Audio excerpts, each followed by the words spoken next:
嘿，大家伙儿早喽！6月6号星期二，今天早上2点就起来了，看 WWDC，还是有很多的小惊喜，或者说期待的功能吧。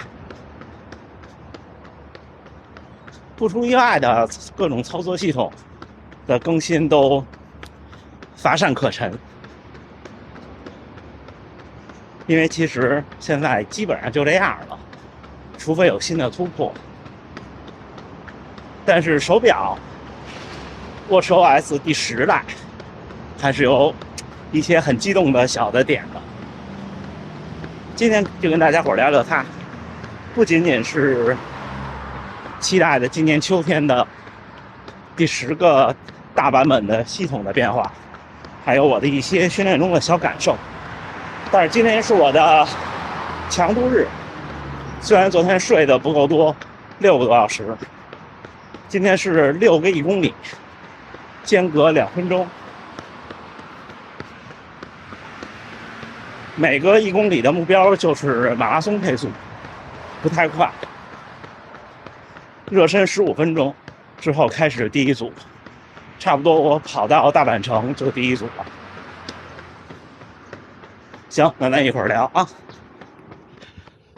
还有40多秒开始最后一组，前几组的平均配速都是在3分35到3分40，好像最慢的一组是3分39。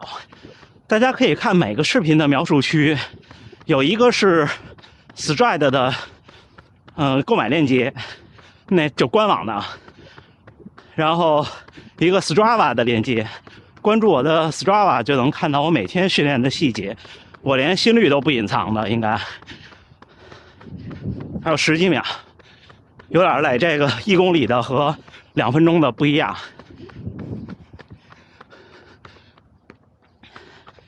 还有5秒，3、2、1，走。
啊，完成，还行啊。没看见这组跑了多少，他就一闪而过。这次就前几个月 Stride 这个软件大更新以后，这做的不好。原来是有一直在下一组的时候过程中，左上角会显示上一组的情况的，这只能回去看。心率170多，不知道到没到180，降得太快了。然后是一个2分钟，因为它也间隔嘛，然后15分钟冷身，课表就结束了。我看怎么凑一个距离回家。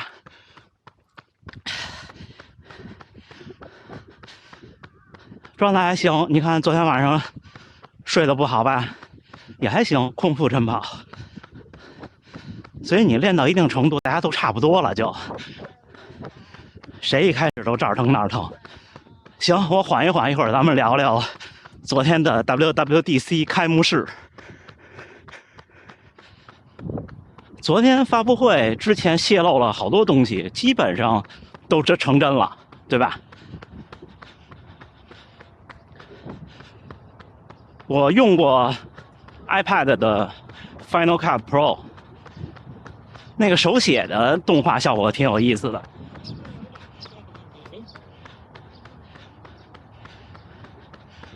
咱们今天就说说手表。我可以负责任的说 ，Apple Watch Ultra 加脚上的 Stride， 还有 AirPods Pro 这一套，还有我的这个蓝牙的心率带，是目前为止我用过的所有设备里，这些年我认为平衡性做得最好，甚至是最稳定的，几乎没有之一。这个是有悖于一些固有的观点的。以前苹果的手表，大家说在专业领域就是花拳绣腿，但是我觉得现在要回过头来重新看。以前我是完全不考虑苹果的，从来都没有想过。后来买了 Stride， 那时候是配合佳明的945训练，那时候也带心率带。因为有了 Stride， 我就不再一定需要佳明的心率带。正好那时候佳明有一个心率带坏了，我就换了一个别的牌子的蓝牙心率带，只提供心率。后来我就发现，我的手表慢慢的只变成了一个显示器和一个 GPS 画图的这么一个小工具。之后我就看到了 Apple Watch。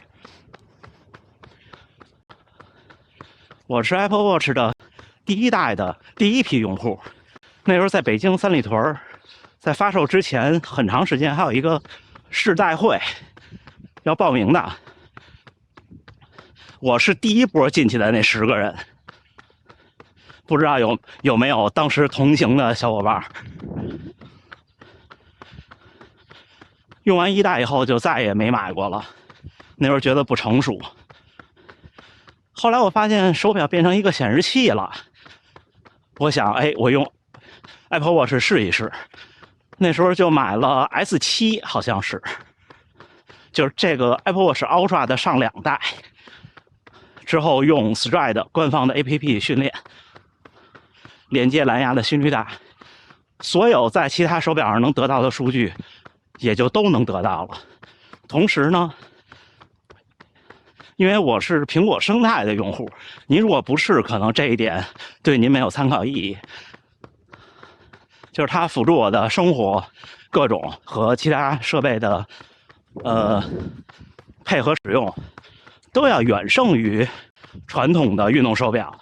这个我相信不用客气的说也是这样。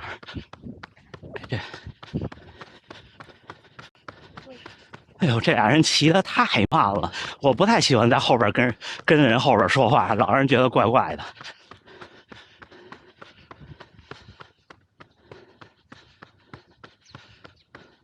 那个时候可能唯一的焦虑就是电量，确实，一场全程马拉松跑完，从100%出门，然后后场等等1个多小时之后比赛，跑了2小时56，那次之后领完奖牌出来见着家属，还剩21%的电，也就是那时候一个苹果的手表是支撑不了一个4小时的全程马拉松的，事实上。但是那次我是全程听歌了，这个不听可能会好。后来就不一样了，这个 Apple Watch Ultra 的电真的是太厉害了，我现在基本上不看电量。昨天的发布会比较有意思的就是骑行。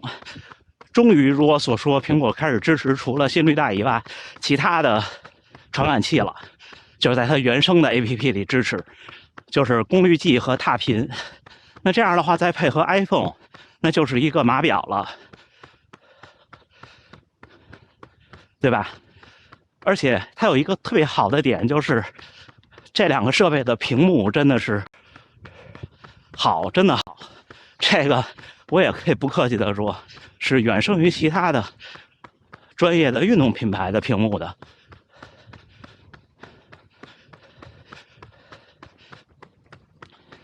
还有那个挥拍跟挥杆高尔夫这个监控，这个监控现在可以做得很准，因为这种传感器已经能够捕获得很准了。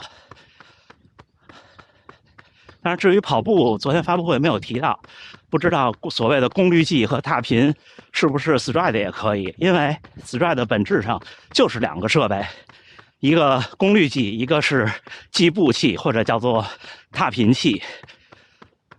但是不知道它在跑步的 APP 里支持不支持，如果也支持的话，那就更有意思了。因为它自己的 APP 跟它自己的健康的那个体系连接是最好的，数据最全面。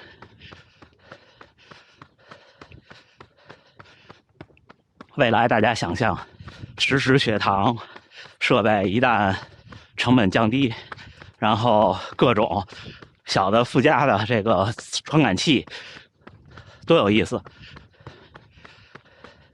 我觉得这个是个好的开始。至于那个 AR 或者说所谓的VR 这个头盔，得明年才能买着，咱先不管多少钱。他幸亏是明年才开始卖，不是现在先交钱，明年发货。我觉得那个传感器的数量、质量和这个东西卖那个价格不贵，实话实说不贵，跟这个东西比。但是呢，昨天那个其实 WWDC 不是新品发布会，是开发者大会。我觉得作为开发者面对这个设备有难度，因为个人开发者或者小团队真的是很难做好这个上面的应用，太庞大了，没有这个能力。我觉得还是发力手表，而且昨天手表的系统有新的关于运动的开放的 API。发布会上说的是那个 Training Peak， 玩铁三的应该都知道，那个软件可以直接往苹果的手表里写课表了，其他的肯定会跟上的。这个就是软件生态的巨大优势，这个没办法。就像昨天的那个头盔，虽然大家说看上去还是有各种各样的问题，但是平心而论，目前几乎没有第二个厂商有技术能力去做这么一个东西，太难了。好多人都说，好多个人开发者我认识的昨天都说都想找工作了，觉得面对现代科技一个人的力量真的是做不到。这是昨天看完以后我也有比较大的一个感触，一样的感触。行吧，估计又快没电了，先聊这么多啊！期待新的手表系统，我还没想好是不是要装贝塔版，回去调查一下。其实这一代整个的系统更新不大，贝塔版应该还行，不会差太多。因为我是苹果的开发者，就每年花600多块钱的那个，我是可以装的。行，那咱回头再聊，加油干！嘿，6月6号星期二清晨，今天早上6点16训练结束，跑了17公里多一点，1小时15，平均功率217，平均配速4分25，平均步频200，心率154。但是今天是变速跑的课表，所以这些平均数都没有意义。今天的课表是15分钟的热身，之后6组1公里，中间间隔2分钟的慢跑，之后15分钟的冷身，然后我又凑了一个3公里多回来的。然后快的这1公里呢，大概是3分30到3分40之间吧，最后一组可能快，我还没看。而且新一代的 Stride 可以测真正环境的温度和湿度了，等于它又弥补了一个有的手表没有的东西，对吧？而且手表测环境温湿度，因为戴手腕上，大家用手表测的应该都有这个体验。反正至少我用佳明那个时候是的，所以刚起跑的时候特别热，然后一会儿就降低了。除非你已经在外边待了好长时间，一般我都是出了家门就开始跑步了。今天跟大家分享分享昨天晚上 WWDC 的开幕式的观后感。我觉得确实科技行业给我们的惊喜会越来越少，因为我们又到了一个叫什么量变积累到了快到顶峰的一个时代，就等待下一次质变。跑步的设备也是这样，它也是越来越。大家想想以前，为什么那个时候一开始佳明能做基于 GPS 的运动手表，不就是因为 GPS 开始把民用的偏移数据给去掉了嘛？就是从不可用的状态变成了可用的状态嘛。这其实没有多少年，紧接着就是各种的 GPS 的设备、手机的导航就开始遍地开花。所以期待科技发展的再快一些，趁着我们还年轻，趁着还没有老去，趁着我还在赛道上，多一些东西。目前我最期待的应该就是更简单的实血糖了，这个对马拉松运动员来说非常的有意义。不知道以后的各家的手表有没有这个机会，是吧？期待新的 watchOS 10的开放 API， 这个回去我就看看文档出没出来，应该已经出来了，因为它的developer 的 beta 已经可以装了，装了以后呢就可以开发了，然后看看它的运动这块的 API 相较于 watchOS 9有什么新的增加，然后通过这个其实就可以想象厂商们有可能做什么，当然这要有一定的技术背景而已。行吧，那今天跟大家闲聊2句，大部分其实也跟跑步没关系，因为毕竟我也是个科技爱好者。不知道屏幕前的您对这些东西有没有兴趣？还是祝大家能努力生活，健康平安，加油干，加油下训，秋天就有好成绩了。明儿见。